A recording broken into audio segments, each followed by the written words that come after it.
नमस्कार बच्चों, आइए शुरू करें व्याकरण का अगला शीर्षक संधि प्रकरणम।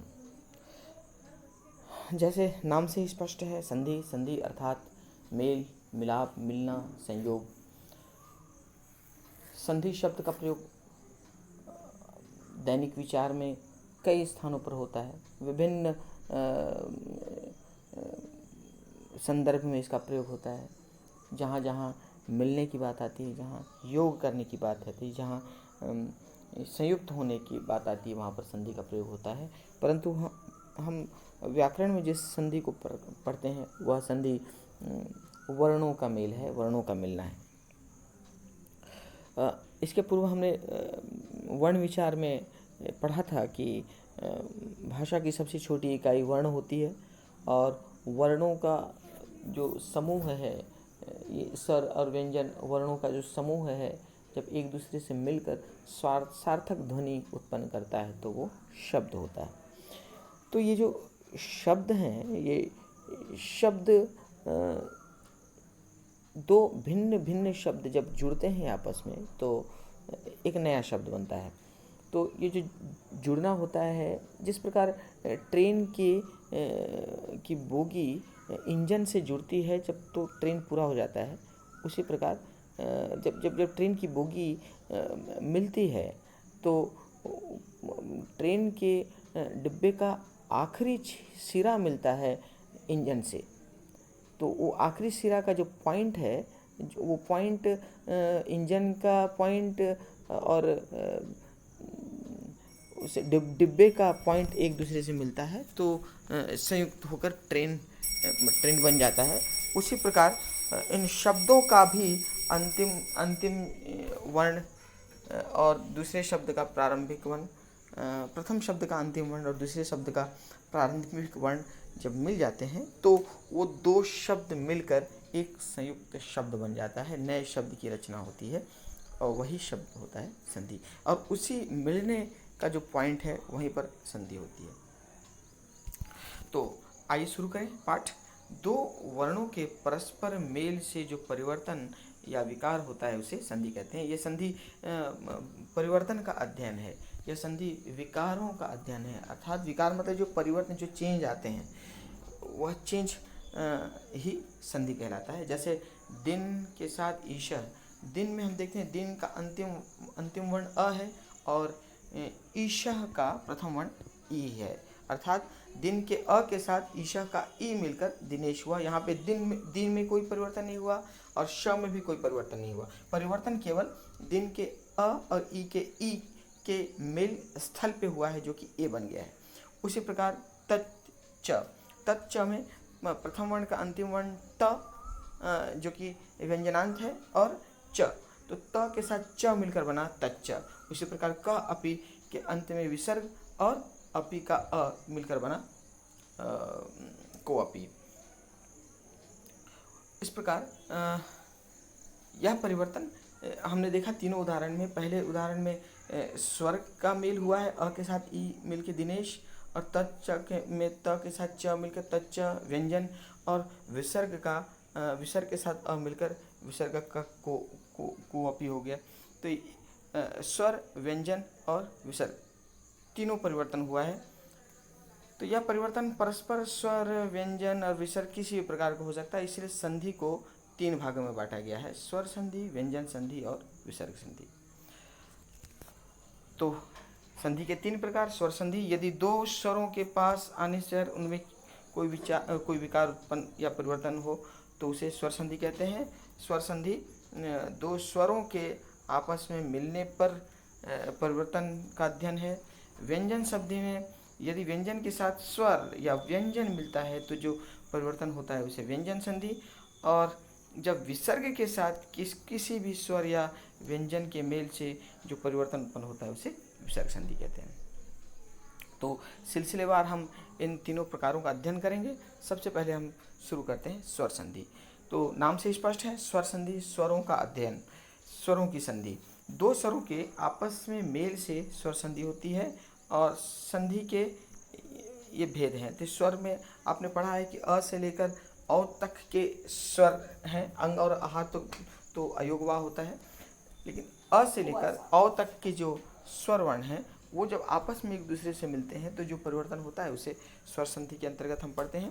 तो इन स्वर वर्णों के आपस में मिलने को विभिन्न वर्गों में बांटा गया है अध्ययन की दृष्टि से। तो वो वर्ग हैं, वो प्रकार हैं: गुण स्वर संधि, दीर्घ स्वर संधि, गुण स्वर संधि, वृद्धि स्वर संधि, यण स्वर संधि, अयादि, प्रकृति भाव स्वर संधि, पूर्व रूप स्वर संधि और पर रूप स्वर संधि। तो आइए शुरू करते हैं। पहला दीर्घ स्वर संधि। नाम से स्पष्ट है, दीर्घ आपने स्वर में पढ़ा है, ह्रस्व स्वर और दीर्घ स्वर। ह्रस्व मतलब छोटा स्वर, दीर्घ मतलब बड़ा स्वर। तो सवर्ण वर्गों के योग से दोनों के स्थानों पर दीर्घ हो जाता है। अर्थात सवर्ण के अंतर्गत एक प्रकार के वर्ण आते हैं जैसे अ और आ। अ और आ एक समान जाति के वर्ण है, ई और ई एक समान जाति के वर्ण है, और उ एक समान जाति के वर्ण है।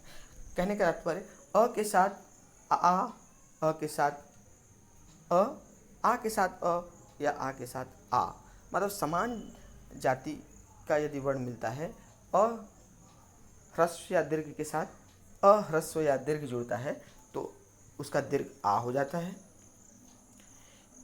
ई के साथ ई या ई मिलता है तो उसका दीर्घ हो जाता है। कहने का तात्पर्य ई के साथ ई मिल सकता है या ई के साथ ई मिल सकता है, लेकिन परिवर्तन जो होगा दीर्घ के रूप में ही होगा और वो ई बन जाएगा। उसी प्रकार उ के साथ उ मिलकर ऊ हो जाता है तथा री के साथ री मिलकर री हो जाता है।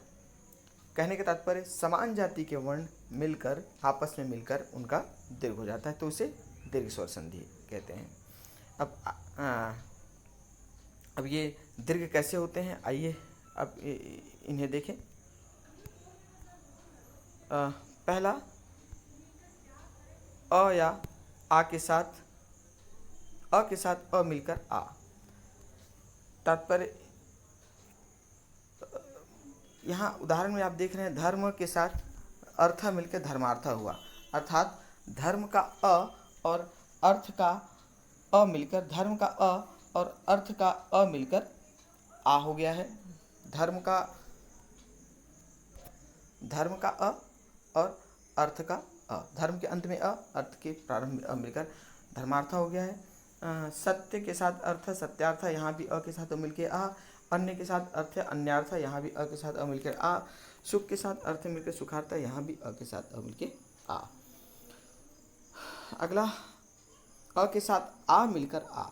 हिम के साथ आलय मिलकर हिमालय, हिम का अ आलय का आ मिलकर आ हिमा हो गया। सत्य के साथ आग्रह मिलकर सत्याग्रह, सत्य का अ और आग्रह का आ मिलकर सत्याग्रह का आ हो गया। देव के साथ आगमनम देवागमनम, शिव के साथ आलय शिवालय। इन चारों उदाहरण में अ के साथ आ मिलकर आ हो गया है। अगला आ के साथ अ मिलकर आ। तो विद्या में आ है, उसके साथ अर्थी का अ मिलकर आ हो गया विद्यार्थी। परीक्षा के आ के साथ अर्थी का अ मिलकर परीक्षार्थी। सीमा के आ के साथ अंतः का अ मिलकर सीमांत, और शिक्षा के साथ अर्थी मिलकर शिक्षार्थी। इन चारों उदाहरण में हमने देखा कि आ के साथ अ मिलकर आ हो गया। ये सारे उदाहरण में समान जाति के वर्ण जुड़ रहे हैं। आ के साथ आ मिलकर आ, दीर्घ आ के साथ दीर्घ आ मिलकर दीर्घ आ। विद्या के आ के साथ आलय का आ मिलकर आ विद्यालय। दया के साथ आनंद दयानंद। महा के साथ आत्मा महात्मा, और महा के साथ आशय महाशय। तो इन चारों प्रकारों में आ मिलकर आ हुआ है। अ वर्ण के साथ उसके समान जाति का अ या आ वर्ण मिलकर उसका दीर्घ हो गया है। अब आगे बढ़ें ई की तरफ। ई के साथ ई मिलकर ई। पहला छोटी ई के साथ छोटी मिलकर, छोटी ई के साथ छोटी मिलकर बड़ी ई। यहाँ हम देख रहे हैं कवि में छोटी ई है, कवि की छोटी ई के साथ इंद्र का छोटी ई मिलके बड़ी ई, कविंद्र हो गया। रवि की छोटी के साथ इंद्र की छोटी ई मिलकर रविंद्र बड़ी हो गया है। अति की छोटी के साथ ई का छोटी मिलकर अतीव, और अभि के साथ इष्ट मिलकर अभिष्ट। इस प्रकार छोटी ई के साथ छोटी ई मिलकर बड़ी ई। अगला, बड़ी ई के साथ छोटी ई मिलकर बड़ी ई। नारी के साथ ई मिलकर नारी, नारी में बड़ी ई है और ई में छोटी ई है, तो बड़ी ई के साथ छोटी ई मिलकर बड़ी ई नारी हो गया। मही में बड़ी है, इंद्र में छोटी है, तो मही का ई के साथ इंद्र का ई मिलकर महेंद्र। उसी प्रकार नदी के साथ इंद्र मिलकर नदींद्र, योगी के साथ इंद्र मिलकर योगींद्र। अगला, छोटी ई के साथ बड़ी ई मिलकर बड़ी ई। कवि, कवि में छोटी है, उसके साथ बड़ी ई मिलकर कविशा हो गया। प्रति में छोटी है, उसके साथ बड़ी ई मिलकर प्रतीक्षा बड़ी ई हो गया। उसी प्रकार कवि के साथ ईश्वर मिलकर कवीश्वर, गिरि के साथ ईशा मिलकर गिरीश। यहाँ पर छोटी ई के साथ बड़ी ई मिलकर बड़ी ई। अगला, रजनी, यहाँ बड़ी ई के साथ बड़ी ई मिलकर बड़ी ई। रजनी में बड़ी ई है, उसके साथ ईशा का बड़ी ई मिलकर रजनीशा। योगी में बड़ी ई है, योगी के ई के साथ ईश्वरा का ई मिलकर योगीश्वर। नदी के साथ ईशा मिलकर नदीशा और नारी के साथ ईश्वरा मिलकर नारीश्वर। यहाँ पर बड़ी के साथ बड़ी मिलकर बड़ी हो गई है। इसके बाद आगे बढ़े ऊ की तरफ। छोटी यू के साथ छोटी यू मिलकर बड़ी यू। सु के साथ उक्ति मिलकर सूक्ति, सु छोटी यू है, उसके साथ उक्ति का छोटी यू मिलकर बड़ी हो गया सूक्ति। गुरु के साथ उपदेशा मिलकर गुरु उपदेशा, गुरु में छोटी यू है, उसके साथ छोटी यू के साथ बड़ी, छोटी यू के साथ उपदेशा का छोटी यू मिलकर गुरु उपदेशा। भानु, भानु के साथ उदय मिलकर भानुदय, भानु में छोटी यू है, उदय में छोटी यू, तो भानु के छोटी यू के साथ उदय का छोटी यू मिलकर भानुदया।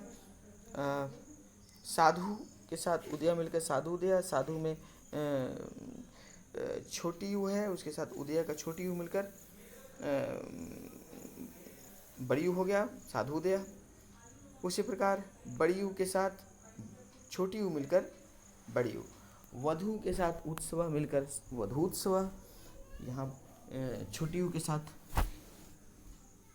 यहाँ पर बड़ी यू के साथ छोटी यू मिलकर बड़ी यू हो गया है। वधु का उपकार के साथ मेल होकर वधूपकार हो गया। वधु में बड़ी यू, उपकार में छोटी यू, तो दोनों मिलकर बना वधूपकार। भू के साथ उद्गारा भूतगारा, भू के ऊ के साथ उद्गारा का ऊ मिलकर भूतगारा। भू उत्सर्ग भूतसर्ग। उसी प्रकार छोटी यू के साथ बड़ी यू मिलकर बड़ी यू। सिंधु, सिंधु में छोटी यू है, छोटी यू के साथ ऊर्मी का बड़ी यू मिलकर सिंधूर्मी बड़ी यू हो गया है। मधु के साथ ऊष्मा मिलकर मधुष्मा, मधु में छोटी यू है, ऊष्मा में बड़ी यू मिलकर बना मधुष्मा। उसी प्रकार बड़ी यू के साथ छोटी यू मिलकर बड़ी यू, बड़ी यू के साथ छोटी यू, बड़ी यू के साथ बड़ी यू मिलकर बड़ी यू। भू के साथ ऊर्ध्वम भूर्ध्वम, भू में ऊ है, ऊर्ध्वम में बड़ी यू, तो दोनों बड़ी यू मिलकर बड़ी यू हो गया। वधु के साथ ऊर्जा मिलकर वधूर्जा, वधु में बड़ी यू, ऊर्जा में बड़ी यू, तो दोनों मिलकर बड़ी यू हो गया। इस प्रकार हम देखते हैं कि